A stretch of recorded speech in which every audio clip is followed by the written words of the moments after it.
I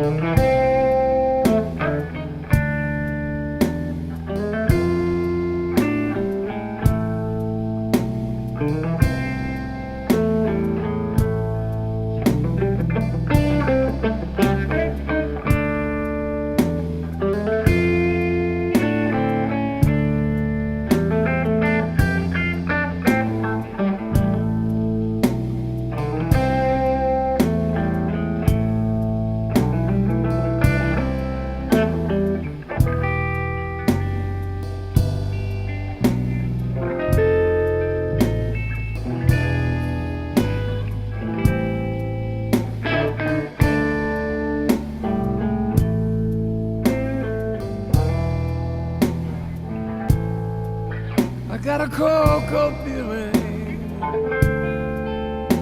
just like ice around my heart.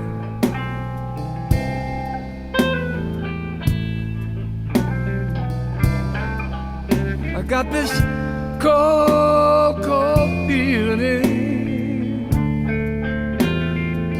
just like ice around my heart.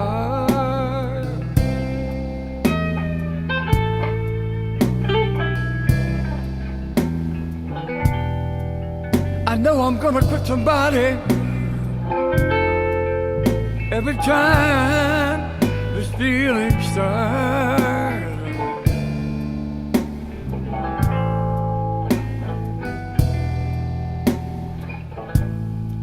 You treat me like a prisoner, 'cause my hands are tied.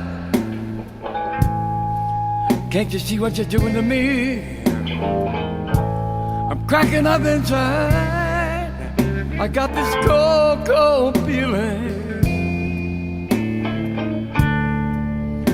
just like ice around my heart.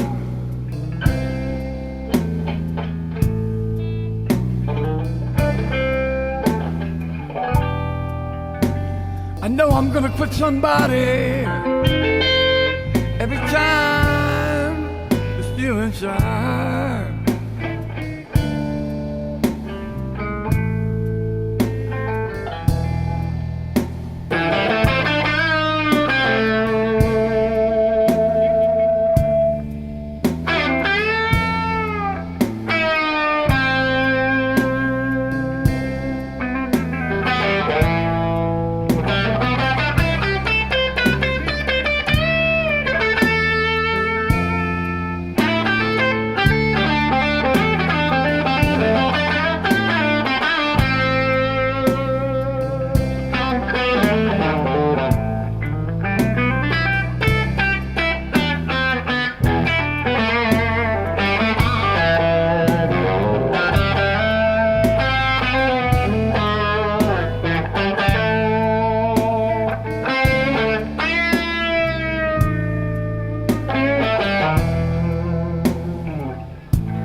Been a change in me, baby. Once I was blind, but now I see.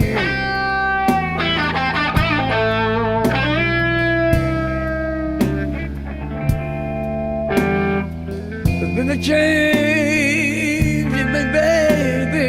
Yeah. Once I was blind, but now I see. I'm gonna put everybody down. We forever made a fool of me.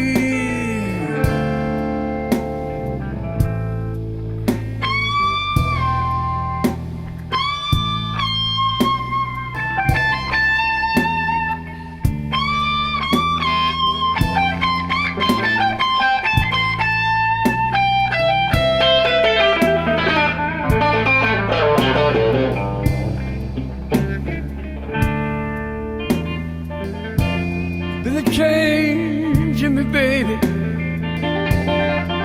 Once I was blind, but now I see. Once I was blind, but now I see. I'm gonna put everybody down. We'll forever made a fool of me.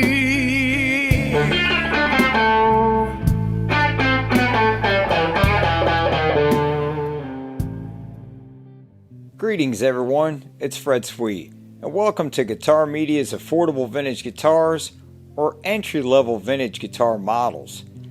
We're here today to take a look at this 1983 Fender Bullet H2 and the 1982 Fender Bullet. The Fender Bullet series evolved from Fender's entry-level model that first entered production in 1956. Known as the Fender Music Master, which was the single pickup version, and the Fender Duosonic, which was the dual pickup version. These guitars would feature a 22.5-inch scale length and an anodized pick guard, as well as 21 frets. In 1959, the use of a plastic pick guard would be added to the Fender Music Master and the Duosonic models. In 1964, the introduction of the Fender Mustang would also be added to Fender's entry-level models. The 1964 Fender Mustang would be available in a longer scale length, including a 24-inch scale length optional, as well as the Duosonic 2, which was also available in a longer scale length, as well as the Music Master, which at that time was also available in the longer scale length. Those guitars would run until right around 1981 or so, maybe 82, when they were dropped in favor of the Fender lead models, which featured a 7.25-inch radius fingerboard, as well as a 25.5-inch scale length. At that time, roughly at that time, the Fender Bullet was also introduced and originally intended to be an overseas production. It also featured the 25.5-inch scale length, which is the full scale length. So interesting enough, Fender's entry-level student models started off with a 22.5-inch scale length, which is 1.5 inches shorter than the medium short scale length, which is 24 inches, which is also 1.5 inches shorter than the 25.5-inch full scale length.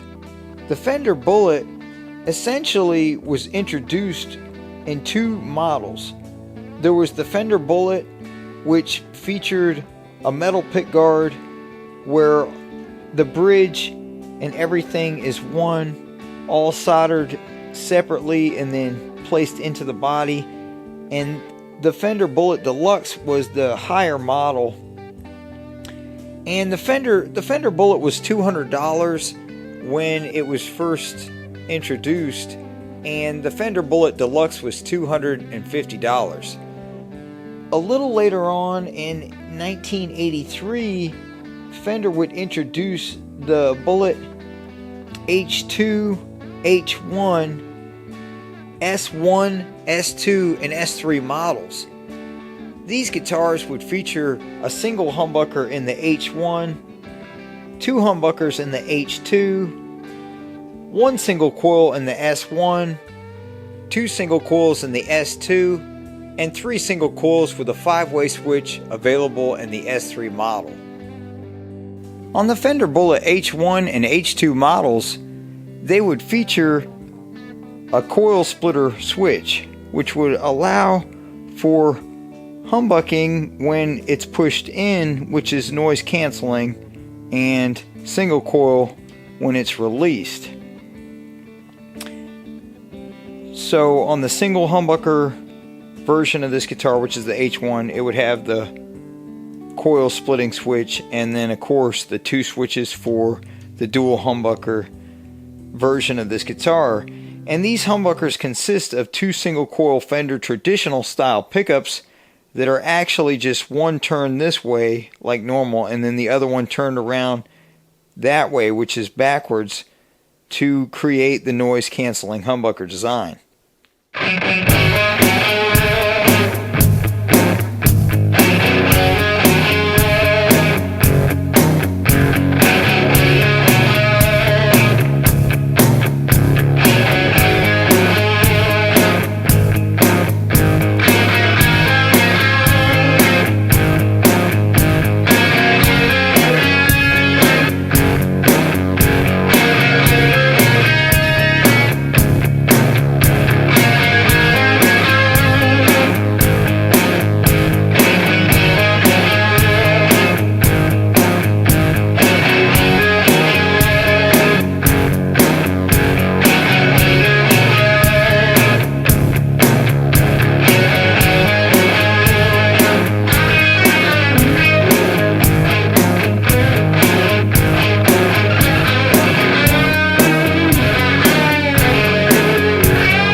Welcome to the Gibson section of this video.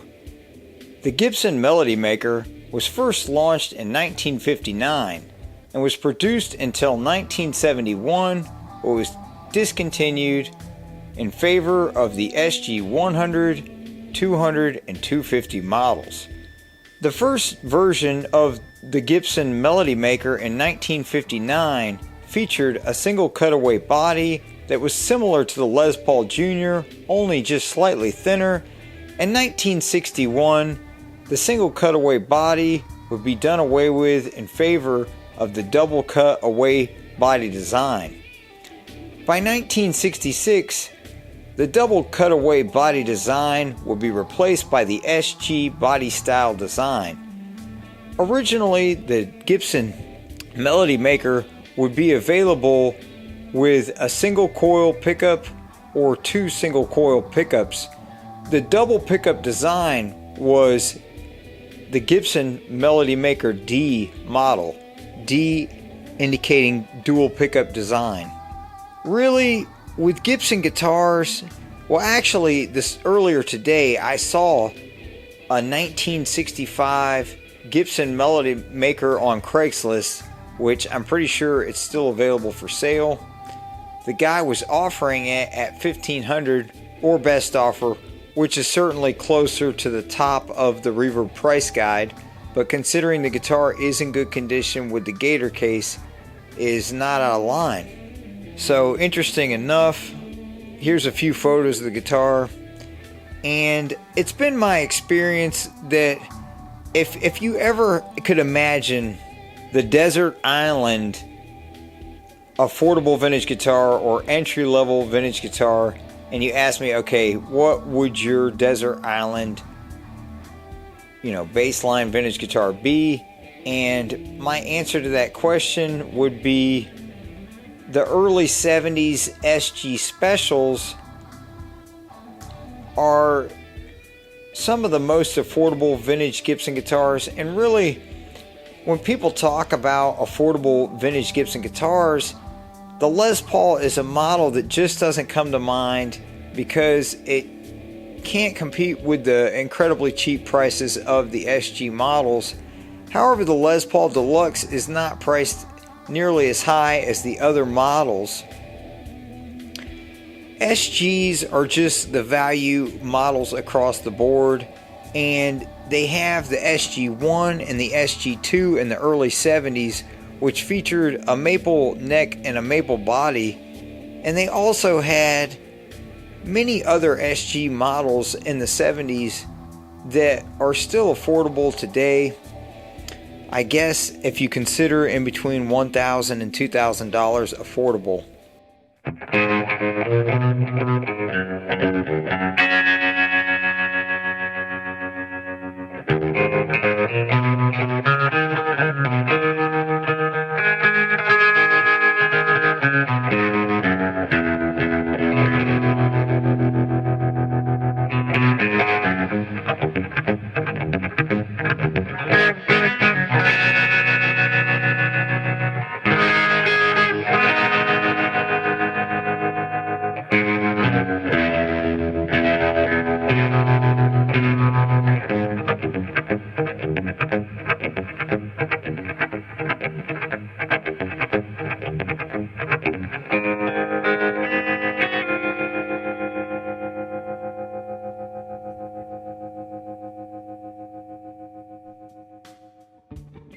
The Gibson Melody Maker would be reintroduced in 1977 and then dropped again in 1983. In 1977, the features of the Gibson Melody Maker would be similar to the previous model with the addition of the Tune-o-matic bridge. In 1986, the Gibson Melody Maker would be reintroduced in a single humbucker configuration. It was also available in a dual humbucker configuration, but those models are rare and are reported to be very hard to find. By 1980, with the introduction of the Gibson Sonics 180 Deluxe, there would be a new contender for the most reasonably priced Gibson At $299, the Gibson Sonics 180 Deluxe was the lowest cost Gibson available in 1980. Thanks for watching, and check our channel for our latest videos.